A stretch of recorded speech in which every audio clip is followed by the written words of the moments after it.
Welcome to the Empowered to Connect podcast, where we come together to discuss a healing-centered approach to engagement and well-being for ourselves, our families, and our communities. I'm JD Wilson, and I am your host. And today we're going to talk about trauma.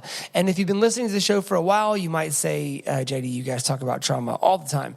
And you'll be right in that we do touch on trauma in a lot of our episodes and talk about its effects on our lives sometimes, or our effects on our kids' lives. But usually those are nuanced within a larger discussion. So today we wanted to talk about specifically when it comes to trauma, what is it? And then how does it affect us? Those two questions are profoundly important if you are in a relationship with another human being, because odds are that one of you or both of you at some point in your life have encountered trauma, have encountered adversity or stress, and it has left an impact on you. So when we understand trauma and how it affects us, it does give us a deeper ability to care for ourselves and those we love in a really unique way. And so we're going to talk pretty intensely about this today. I will say, just as a matter of self-disclosure, like I thought today's episode would be kind of a breeze to record and we would just roll through it and keep moving. And there was so much new information for me in this conversation, and things that were presented in a kind of a newer and fresher way than I had previously learned them. And so I would just encourage you, no matter where you're at today on your intellectual or parenting journey, I would just implore you to listen to the episode today. I think it was really, really helpful. I also want to talk, before we get into the interview, about our new monthly donor program. As you know, Empowered to Connect has always tried to provide really high quality resources to be able to help you in your parenting or caregiving journey. And so whether that has been the content we deliver through social media, through our YouTube channel, through the parenting courses, and now through Cultivate Connection as well, it's just always been our goal to be able to provide the highest level of resources. Now, as our team grows and as we're looking forward into the next chapter of Empowered to Connect, we want to deepen and broaden those resources now in a way that we haven't been able to before. And so we are giving away our brand new t-shirt, our ETC t-shirt, which you can see on social media. You can see it on the website.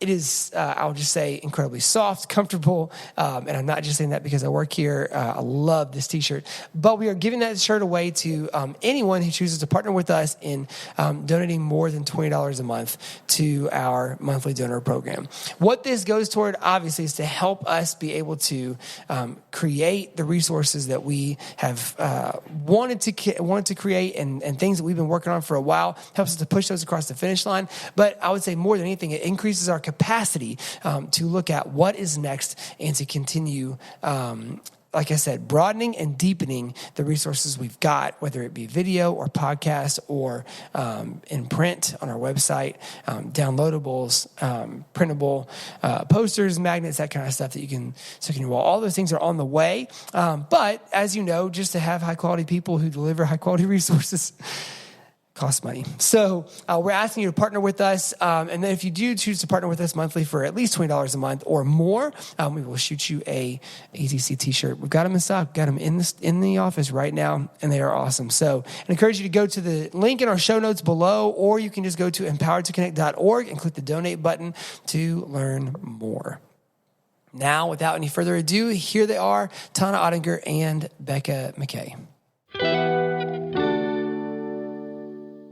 Well, we're here with Tona Ottinger and Becca McKay today, and we're going to talk about trauma. And you might say, guys, don't you always talk about trauma? And the answer is sort of yes on that. But one of the things that we wanted to cover is that there tends to be a lot of, and I'm using air quotes if you can't see me right now, but othering that happens when it comes to trauma and it comes to the stigmas that surround it and all of that. And so we thought it might be a great jumping off point as we start into, for a lot of us who are listening, you might be about to start another school year, starting to think about how do we talk to our teachers and how do we talk to friends, all those things. And this conversation tends to come up, right? And so we just wanted to have a very broad starting point to just get the conversation started. And so I guess with that said, Tona or Becca, would y'all want to just start off with, let's define some terms and define what trauma is and start this conversation? Absolutely. Yeah. If you Google the definition of trauma, you'll probably get about 800 short, snippy definitions. And so you're going to laugh because my definition is like 4 sentences. And I think that's important because when you try to like dial it into a few snippy words, you just lose a lot of what it actually is in our context when we're talking about it. So trauma begins with a stressful event, and then a person experiences that event. Their experience individually and uniquely affects them. And what makes the experience traumatic or not is really the person's response. So in other words, it's how someone experiences what happened. So I'm not a huge fan of lists of like, these things equal trauma, because, several people can go through the same event. And for some folks, that event can be really stressful and traumatic. And for others, it's not one of the things that causes them undue stress. Right. And so it's just really understanding that really broad. You're going to probably hear a lot of nuance in today's conversation because the topic is nuanced. I hate to use this example, but I can be in a car wreck with somebody and I may have long-term impacts from that while the other person may not. So car crashes don't equal trauma, but sometimes they do. Does that make sense? So it's like, they don't, but sometimes they do. And that's the case for a lot of stressful experiences. So I think it's important not to like over categorize or label people, but just to really open up the conversation. And something that helps us here at ETC talk about it is we have identified 6 types of trauma. There are more than 6, but just 6 kind of big categories that can help us kind of frame it. And so I think let's just talk through some of those, maybe to just get our brains going. So one of them is acute, and that's the one I just mentioned, like a car accident. Acute means like happened right then, right now, one major thing. I tore my ACL. That was an acute trauma. Losing a loved one, an injury. Chronic trauma is something that we talk about often when we're thinking about those experiences. Maybe you've got somebody in your home with a long-term chronic illness, and that's traumatic for the whole family. Maybe you're walking alongside someone with a terminal diagnosis. Maybe you are in a situation where you have a scarcity of resources for an extended period of time. Those things can be chronic. Complex trauma is often chronic, but that is when the trauma happens in the context of a relationship, usually with a caregiver. So maybe childhood neglect or abuse, maybe caregiver mental illness or addiction. And it's complex because if you listen to us much, you'll know we're always talking about attachment. So when you experience trauma, in a relationship with a primary caregiver, that can be a complex type of trauma.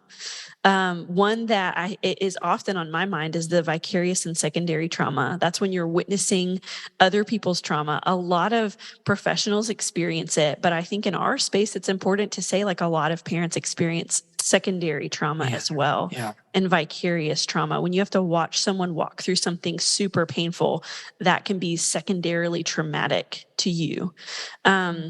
Collective trauma. Collective trauma is when whole groups of people experience trauma, like a natural disaster. Katrina comes to mind. I was just down in Mississippi, and all throughout this town that we were in, there's memorials of Katrina was this high, and you can tell it's just part of their collective DNA of like, that's their life experience. It can also include genocide. It can include systemic discrimination and oppression. And then generational trauma is when the impacts of trauma are passed down from generation to generation. I'm excited that I've seen this conversation more on social media lately of people thinking about the generational impacts. I think I was listening to a podcast a little while ago that was saying we repeat what we don't repair. And that's kind of the idea of generational trauma. When we don't repair and integrate and think holistically, we kind of repeat some of those patterns. So that's just I know that was a lot of things to think about, but hopefully as you listened, maybe your definition of trauma expanded. I think that's my goal today, is not that you would walk away with an easier definition, but maybe that you would walk away a more expansive one.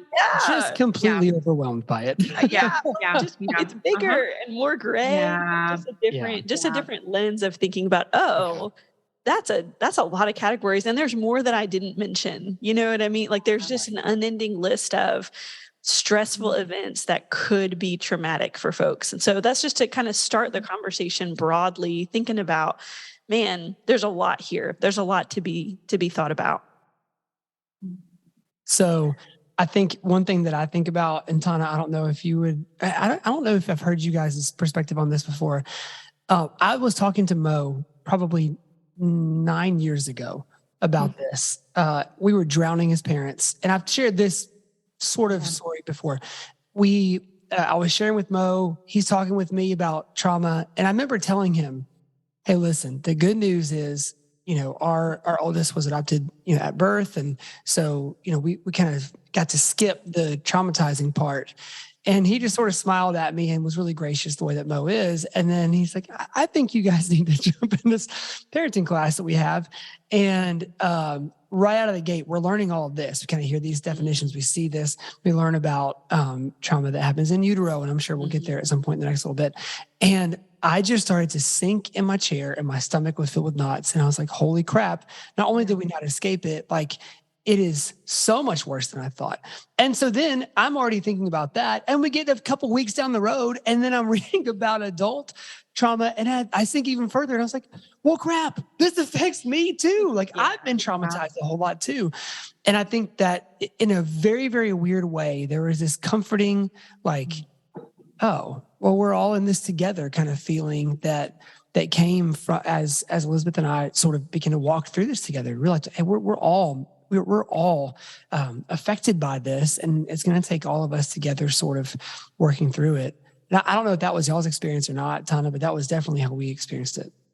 For sure. I think one of our heartbeats and goals, even in talking about this conversation today, and even layering it into some of the upcoming episodes, is for us to sort of gather together and say, as the community of podcast listeners and those that are desiring to parent and care for their families and children in this sort of connected way, that we would be willing maybe to shift our mindset around the way that we even think about trauma and the way that we talk about trauma, because the way that we think about it and talk about it informs like what we do next and in our actions. And so to your point, JD, if you don't mind, if I like piggyback on y'all's experience, because ours mirrored it for sure. I mean, it's the same thing, same, very similar. And I'm sure many parents would say, oh, yep, that was my trajectory of sort of,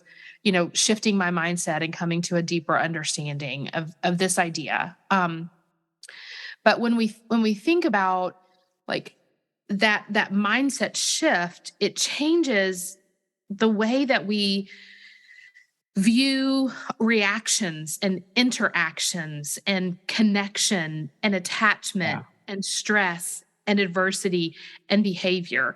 And you know what? Those are the things of family.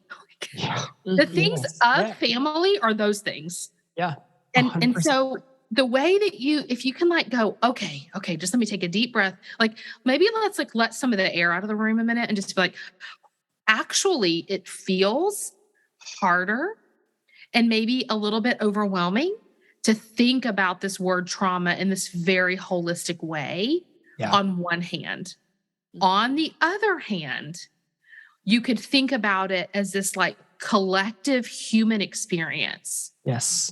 That as a human being, I mean, Becca, you did a beautiful job sort of giving us some buckets and categories to think about trauma.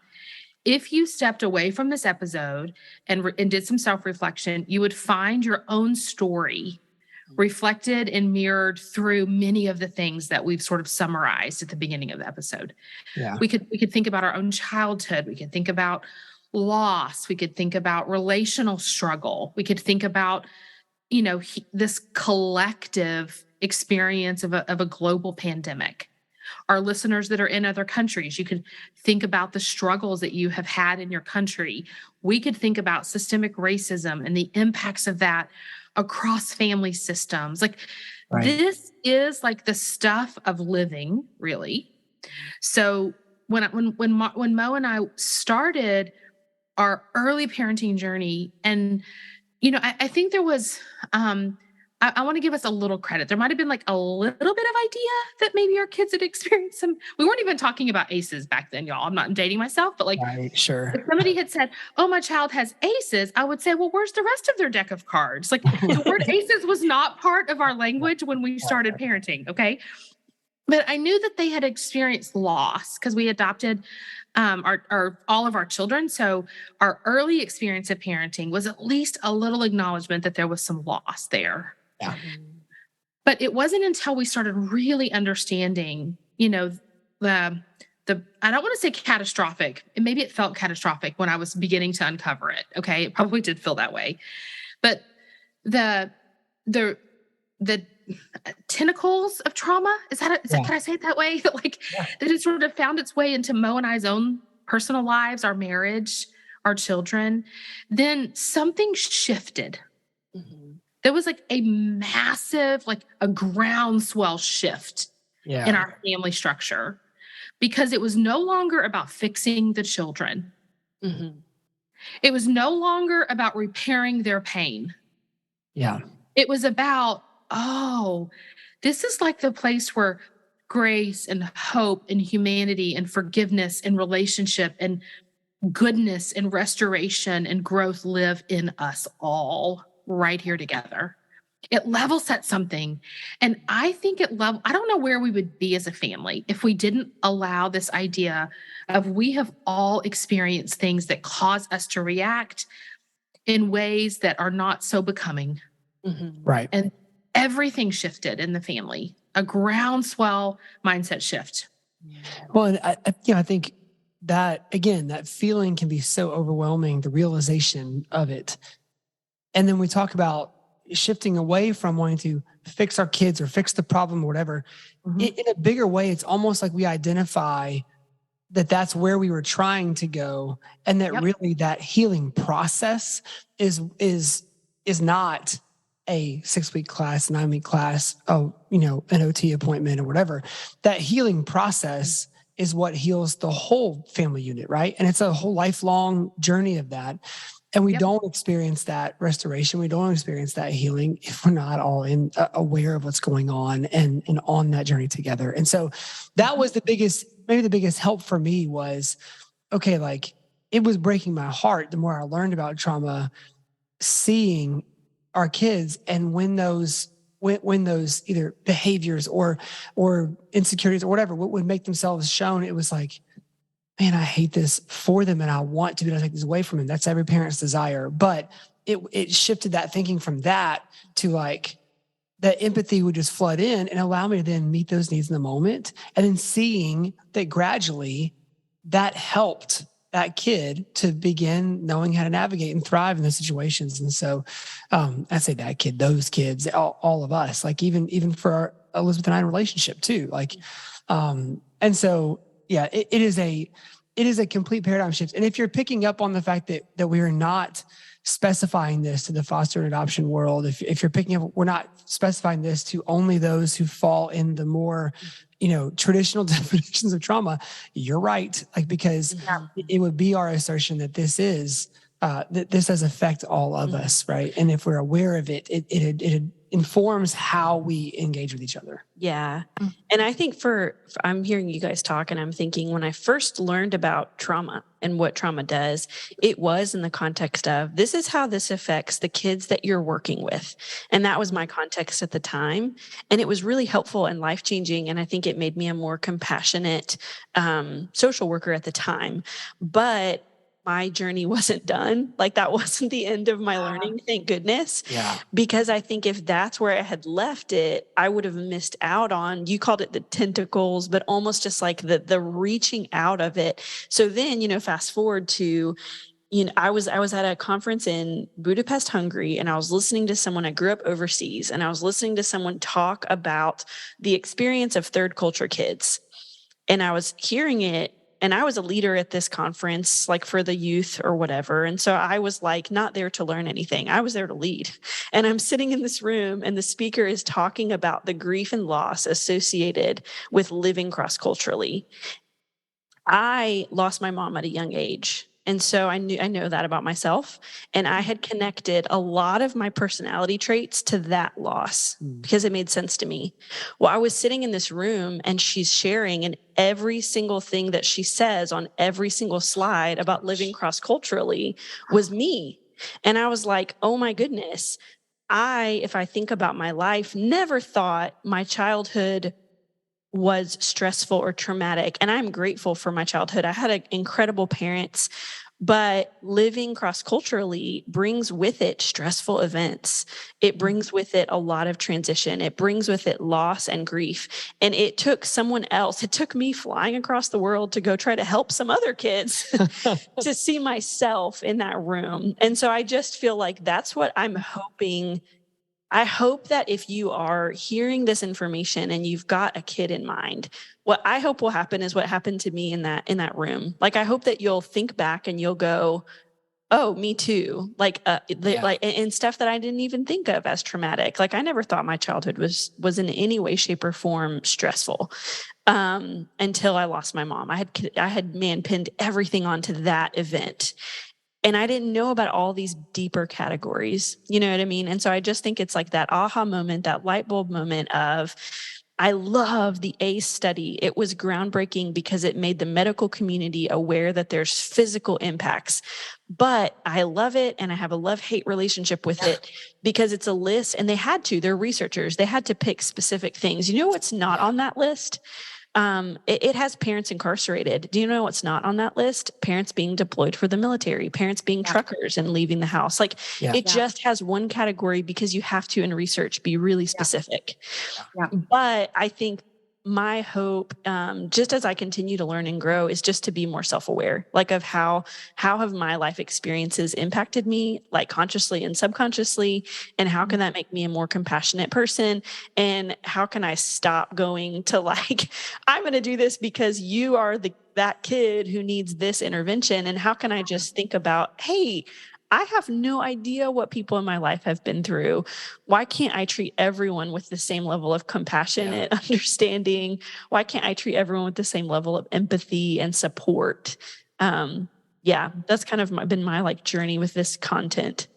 I was just, a little thought came to my head, and our matriarch of trust-based relational intervention is Dr. Karen Purvis. And, she's now passed, but one of her most famous quotes and like ideas is, you can't lead a child to a place of healing. And then I would say like understanding if you haven't gone there yourself. Yeah. And I think it applies here in an interesting way, because Becca, something just came to mind when you were sharing your story about having gone overseas and hearing that list. I had a very similar reaction when I saw the ACEs checklist for the first time. Remembering that what I shared was we were starting to understand and sort of figure out the impacts of trauma on developing children, on behavior, on biology, on the brain, on relationships. We'd begun to understand that. Again, it wasn't it was I say it was an invitation. An invitation to understand that was presented by our children. Hey, mom and dad, are you going to learn these things so that we can be a thriving, healthy family in the middle of struggle? Yes or no? Like, we sort of got to answer that question. Yeah. And by God's grace, we sort of stepped in and started gaining some understanding. And then along came the ACEs study. And I remember thinking, I was probably in some training I was in. I was like, okay, yeah, this would be helpful for us to help other parents understand what's going on. And I read it. I was like, oh, childhood ACEs. And I had to like just sit with it a minute and think, I have some of these check boxes. And again, our heartbeat is something happens when we are able, like Dr. Purvis said, to go there ourselves. Yes. Because it's almost like until then you have to fake it till you make it. And then it becomes like real and something deep in you, like the human part of our soul can sit with someone else knee to knee and say, I know our experiences are different. Yeah. And I know that they were internalized as trauma in a unique and different way, but I am not better than you. Right. Like something really profound happens. And I think it just lays a foundation for something really meaningful. And I think that's what I meant by like, there was a groundswell, something happening in our family that like level set it. Mm-hmm. Because then it was like, hey, sweetie, a reaction in one of our kids, again, was no longer something for me to judge or fix. I mean, of course, I don't want my kids to react in big ways. You know what? I don't want to react in big ways. Right. And yet I do. Like, and yet here I am showing up as myself, having massive reactions. Yeah. That if I am just reflective for a moment or two, I might be able to trace it back to something in my history. And so something we did early on in the Empowered to Connect parenting classes was we talked about that. Like what, sometimes it's like, well, I don't really know if my like past is impacting my present or if my past is impacting my parenting. And I'm like, well, it is, honey. You may not know how, but it is because you're breathing. Like the fact that you're breathing means your past and history is coming to bear in the present. We can either pretend it isn't, or we can see how it is and maybe make a little improvement. I mean, I don't want to set us up to fail. Maybe we can grow a little, but sometimes it's those, it can be small, what we would classify as small experiences. Like it is, we can have traumatic experiences that we like minimize as nothing until you really sit with them and go, well, that's why I reacted. I mean, I'll tell one story. I have, and I won't go into the details for the sake of time, but being around swimming pools with our children has always caused me anxiety. Yeah. And I have a couple of, fun, longer form stories I share in class, but I have been able to trace that back to my own swimming lessons when I was a young child. And I had a hard swimming instructor, and she was like, throw the kid in the pool until they learn to swim. I absolutely felt like I was drowning when I was 6 years old. I do not still to this day, as a 40 plus, that's not got to be talked about right now, woman, put my head underwater. I still do not, y'all. I am 40 some odd years old, and you would never see me at the ocean, at a lake, or a swimming pool with wet hair. And it's not because I'm prideful. It's because my face didn't go in the water. Wow. And I have brought that to bear for 20 years of parenting.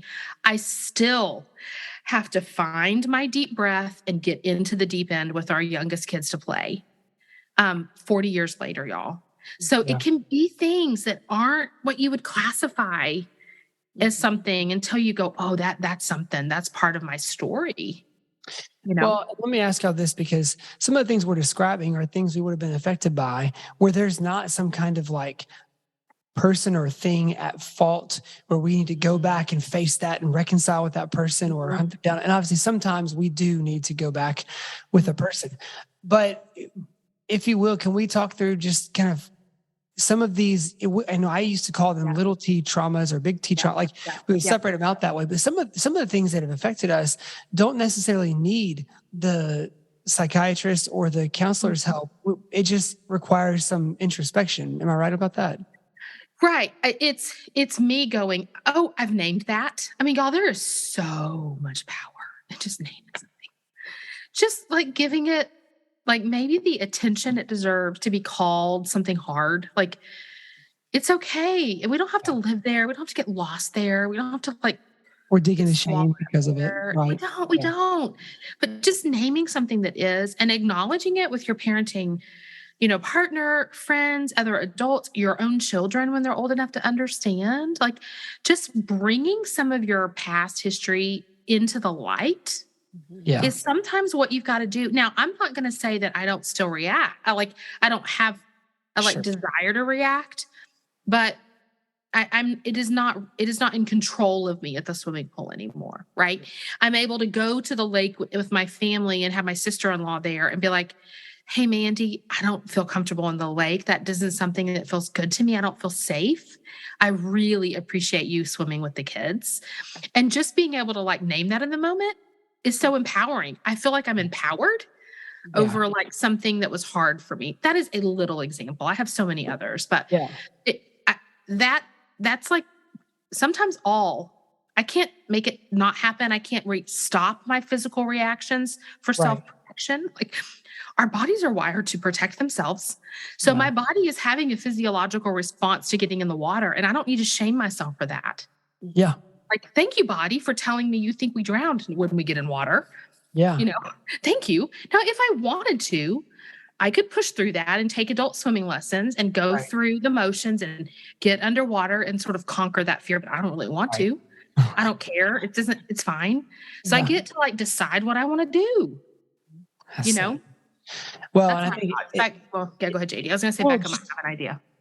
Well, just quickly, like that experience of going to the lake, and you're going to talk to your kids ahead of time. Hey, I know you might not understand why I don't want to swim in the lake. I just need you to understand, and you being able to model that for them is going to normalize as they grow up, us identifying kind of trigger spots or problem spots in our own history, our own, preferences, and just being able to advocate for ourselves. And I think that's huge.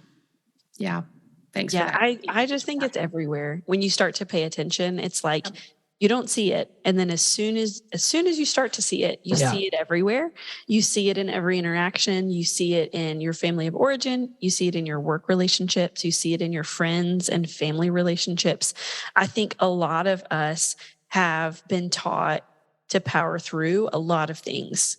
And humans can power through a lot of things. That doesn't mean it's healthy to do that. Right. There's times when we have to. There's times when you have to power through because to survive it, you've gotta.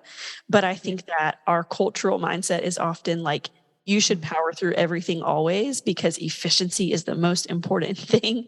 And I think whenever we can kind of pause and acknowledge ourselves, I guess that's my hope from this conversation, is that people will just see themselves, that they'll take a step back. Maybe, if you've been listening to our podcast for any amount of time, you probably fall in the Becca school social worker camp of like, I saw it in kids and it helped me be more compassionate to them.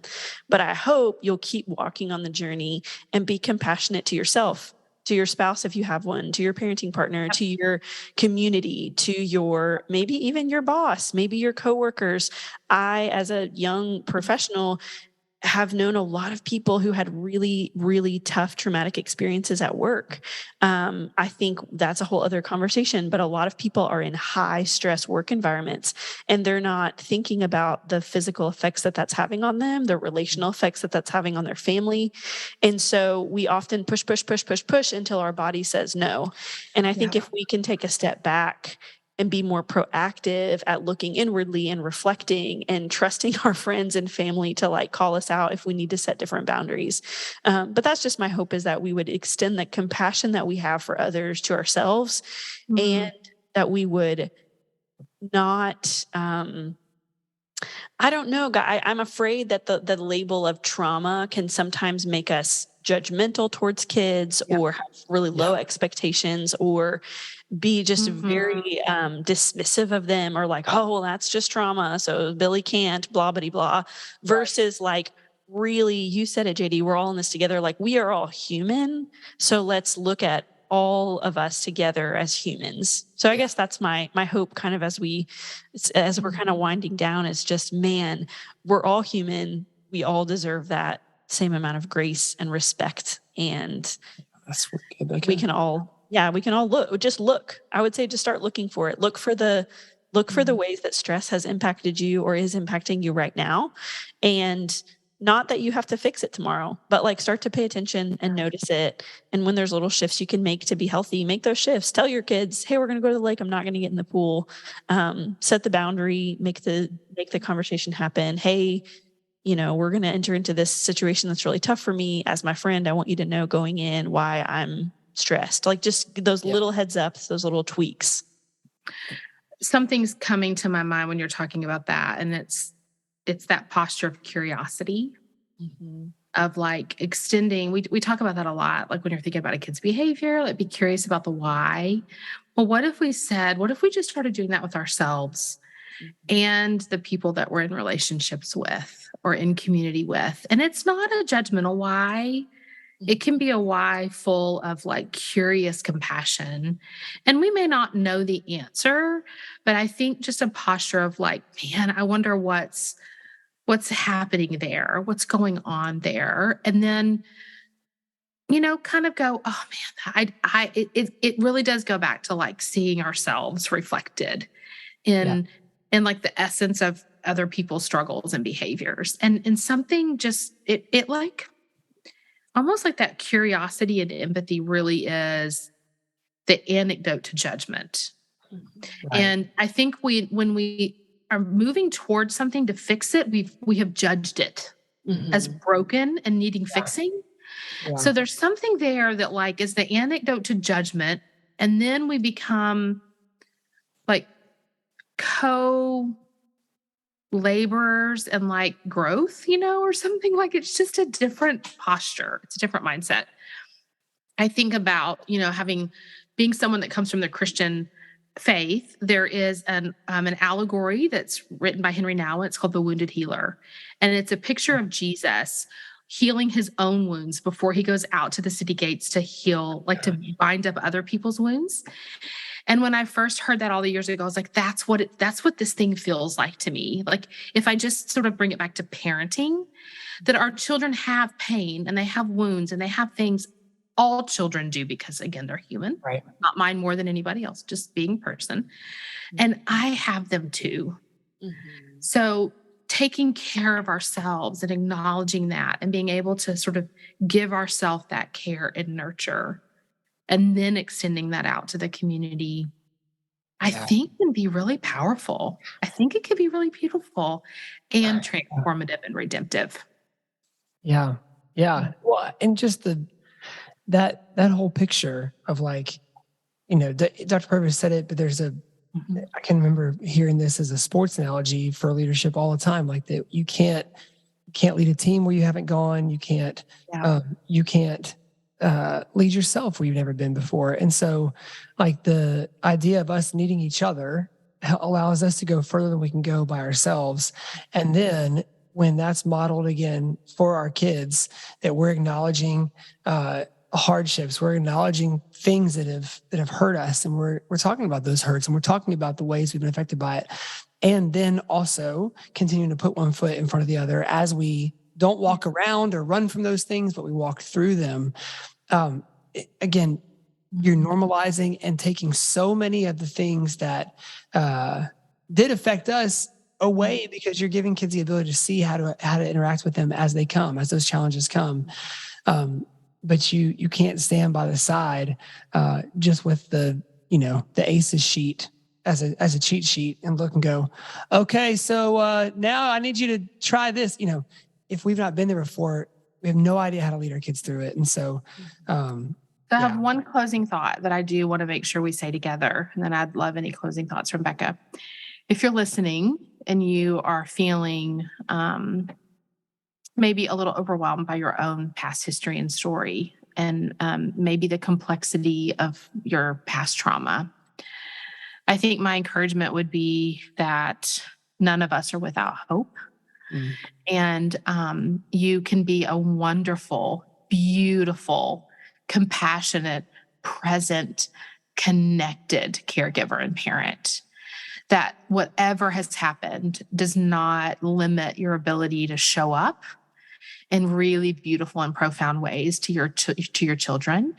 Take the time to take care of yourself and get well if you need to, in whatever way that is and however you need to. But there is nothing that disqualifies us from like showing up and being, and I really do believe that sometimes those deep wounds just usher out something really transformative and redemptive. And some of the people that I respect the absolute most have walked through the hellish of waters and have shown us the way.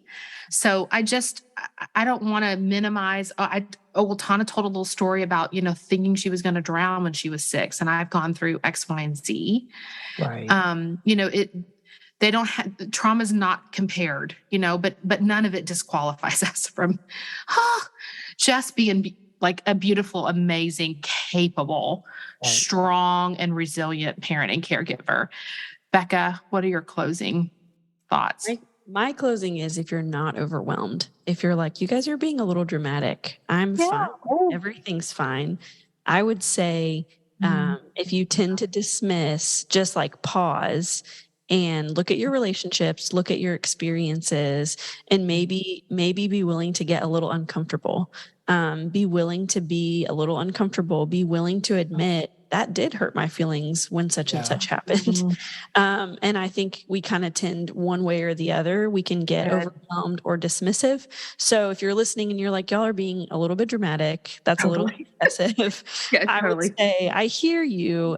And I would push you to like really, really do spend some time being introspective and reflecting and think about, sometimes dismissing can get you to a certain point, but to experience the fullness of relationships, you do have to be able to feel uncomfortable feelings. And for some of us, that's going to take some thoughtfulness and some intentionality. Why'd you look at me when you said that? I don't know. I think Becca may have just like hard winked at JD. She just gave him like, looking at you, sir. I love it. Okay to be uncomfortable. I love it.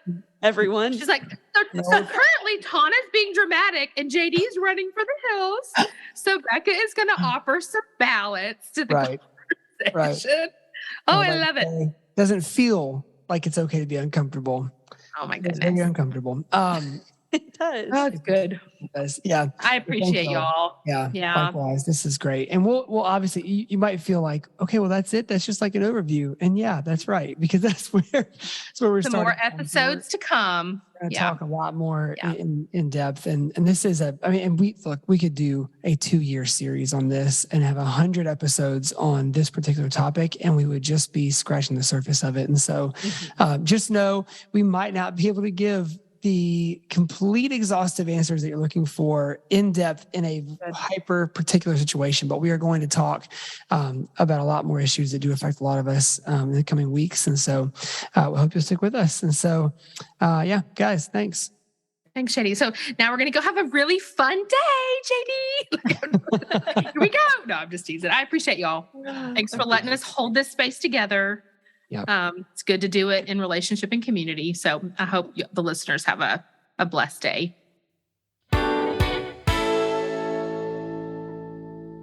Well, as I said in the intro, hopefully this episode was impactful for you in a way that it was for me. There was a lot of new information in there for me, and I hope there was for you as well. And so just really grateful for Becca and for Tona for their knowledge. They are just a wealth of knowledge. It is a treat to be able to be in this seat recording each week because most days I'm heading home when we record, and I'm more equipped to parent, more equipped to love my people than I was when I got up that morning. And so just really grateful for them. I hope you got a lot out of that as well. Again, a reminder that if you have not yet become a monthly donor with us for a gift of $20 a month or more monthly to us, you can get your brand new Empowered to Connect t-shirt. They are soft. They are beautiful. I just can't say enough. Like, we all need a good soft t-shirt in our lives. And if you get a good soft t-shirt that is also helping to provide quality resources to families who need them and to folks who are looking to care for the people in their lives well, man, how could you resist, right? So head to the link in our show notes below, or you can go straight to empoweredtoconnect.org/donate. So that's empoweredtoconnect.org/donate.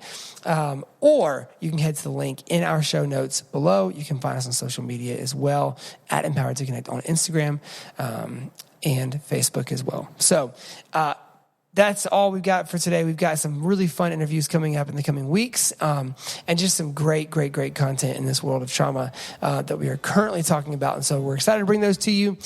For Kyle Wright, who edits and engineers all of our audio, for Tad Jewett, the creator of the music behind the Empowered to Connect podcast, and everybody here at Empowered to Connect, I'm JD Wilson, and we will see you next week on the ATC podcast.